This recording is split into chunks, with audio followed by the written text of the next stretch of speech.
There are pivotal moments in our life when we can recall the smallest detail. In those times, it's like time stands still. And those moments we're called to adjust our focus. The birth of a child, parents can usually recall those moments vividly. The birth of my second child, Callum, I've no recollection. Though the events that happened afterwards, I can recall with clarity and focus. Due to a bizarre complication, my heart stopped beating for almost 30 minutes after he was born. For almost 30 minutes, the doctors tried to revive me, and I had what can only be described as an out-of-body experience. While the doctors were looking after me on the bed, I was at this elevated position, and I was looking down at the chaos and commotion. And while all this was happening, I could see scenes from my life. And the scenes showed me that the theme of my life was that I didn't feel safe being me. As a child, I would hide in plain sight, just so as I wouldn't get into trouble. As a teenager, it was like I was in the periphery of my own life. I wasn't really getting involved. I was just observing. Being invisible, playing small and being quiet. This is what I believed would keep me safe, but it wasn't me. How many times do we compromise our true self in order to be accepted by others or just to survive? On the 4th of August, 2006, at 3:01 p.m., 26 minutes after my heart stopped beating, I could see the doctor tell his staff to discontinue their efforts. My husband Fran, with our newborn baby, looked on helplessly. And if you were there, you would have seen the nurse approach Fran and putting her hand on his shoulder and say, "She's gone." I was slipping away quietly, unheard. Yet this screaming whisper inside of me said, "Be seen, be heard." And in that moment, I readjusted my focus onto me.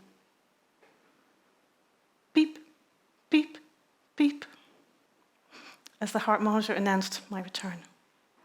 There was a flurry of activity as the doctors attended to my new status. My recovery from this wake-up call had many challenges. Yet that little voice got stronger and louder. Be seen, be heard. Since then, I have found my own voice, and I help others find theirs. When we wear glasses, it helps us see the external world. And when there's debris on it, or it's blurred, we can change them, we can clean them, we put them back on, and we can see clearly again. How about the lenses in our eyes, those windows to the soul, those internal lenses? Can they be blurred? Is there debris on those?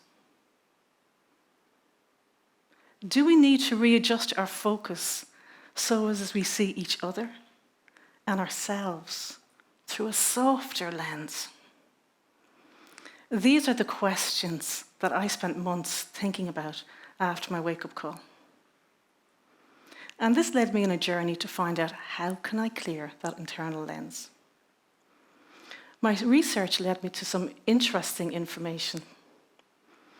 As children, we are shaped by the rules, the conditioning, the expectations of our family, our teachers, our society. And this creates a blurred lens through which we experience life. Now, I knew my lens needed some serious readjustment. How was I going to do that? Part of my research, I found out about this amazing system we have. It's called the reticular activating system. It's inside of us, it's in our heads, it has lots of functions, but the one thing it does, it can get us to consciously focus our attention. That's the good news and the bad news. If our attention is focused on something negative, our reticular activating system, or RAS, will search the information in our environment and bring it to us to validate that thought. So if you have a negative thought, like the world is a dangerous place, that is the information that's going to come to you. If you have a thought that you're a failure, that's the information that's going to come to you. But we have the opportunity to change that. We can reprogram our RAS. In my book, Discover Your Inner GPS, I mentioned many ways of cleaning that lens, and I want to share one with you here. If you have a negative thought about yourself, you can change it. So let's say the negative thought is, I'm a failure. See a stop sign. Turn that thought around, and the opposite is, I'm a success. I'm a winner. Now give your mind a job to do. Send it to the filing cabinet of your life and pull out all the times when you were a success. I'm going to give you a few to start with, and some of them may relate to you. Probably at the age of 4 or 5, when you were learning how to ride a 2-wheel bicycle, and an older sibling or a parent took off the stabilizers, gave you one final push, and you were off. You were holding onto the handlebars, and your little feet were pedaling with all your might. And you did it. You achieved it. You cycled your bicycle, and you felt on top of the world. I want you to take that feeling, that factual representation, and put it over here on a collage of your successes. Now add to it other times you succeeded.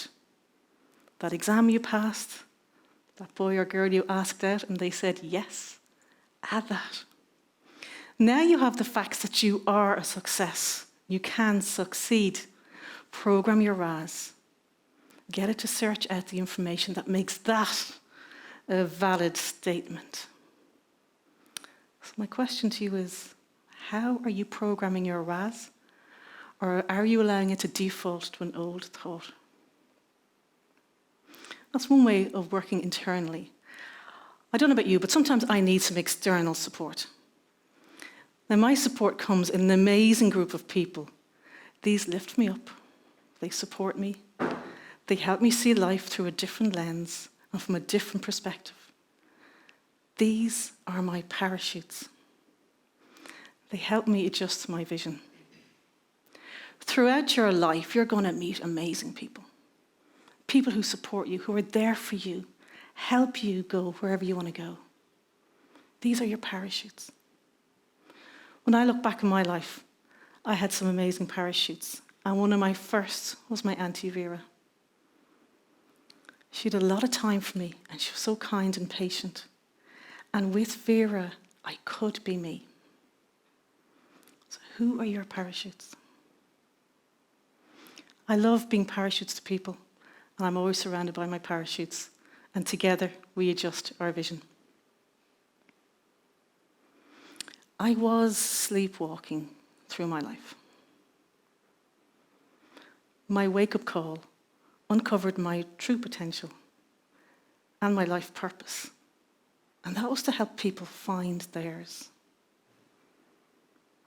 By adjusting your focus, you can communicate with clarity and be truly heard in the boardroom of life. My message to you is, don't wait for some life-altering event. Do it now. Adjust your focus. And I invite you to clear away any of the debris that might be on that internal lens that you no longer need. program your RAS. And with the help of your parachutes, uncover your brilliance. Don't play small. Be seen. Be heard. Thank you.